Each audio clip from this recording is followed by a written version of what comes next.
હનુમાન જયંતી કેમ મનાવવામાં આવે છે? એક ઊંડો શ્વાસ લો અને આંખો બંધ કરીને મારી સાથે એ ત્રેતા યુગમાં ચાલો જ્યારે રાવણના આતંકથી ત્રણેય લોક ધ્રુજી રહ્યા હતા.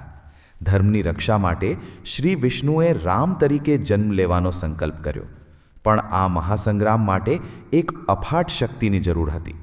ત્યારે ભગવાન શિવે કહ્યું કે મારો એક અંશ પૃથ્વી પર જશે, જે રામનો પરમ ભક્ત હશે. પૃથ્વી પર માતા અંજના અને પિતા કેસરી સંતાન માટે તડપતા હતા.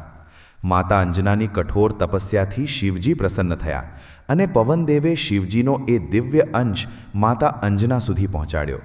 ચૈત્ર પૂર્ણિમાના દિવસે એક તેજસ્વી બાળકે જન્મ લીધો. પવનદેવના આશીર્વાદથી જન્મેલા આ બાળકનું નામ પડ્યું પવનપુત્ર. આ બાળક અદ્ભુત હતું. એકવાર ભૂખ લાગતા સૂર્યને લાલ મીઠું ફળ સમજીને તેમણે આકાશમાં છલાંગ લગાવી.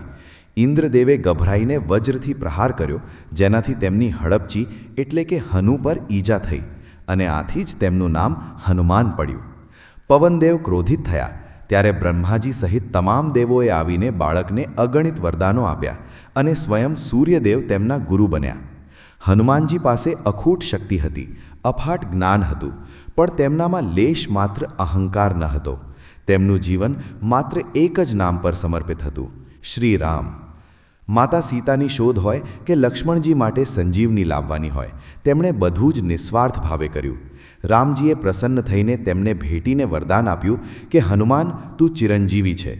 જ્યાં સુધી આ સૃષ્ટિ રહેશે, મારું નામ રહેશે, ત્યાં તું હંમેશા ઉપસ્થિત રહીશ.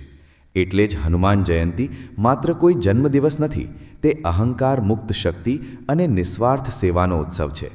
આજે પણ જ્યારે તમે એકલા હો, નિરાશ હો કે ડરેલા હો, ત્યારે બસ એક ઊંડો શ્વાસ લો.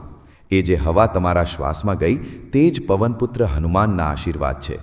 બોલો, જય શ્રી રામ, જય બજરંગબલી.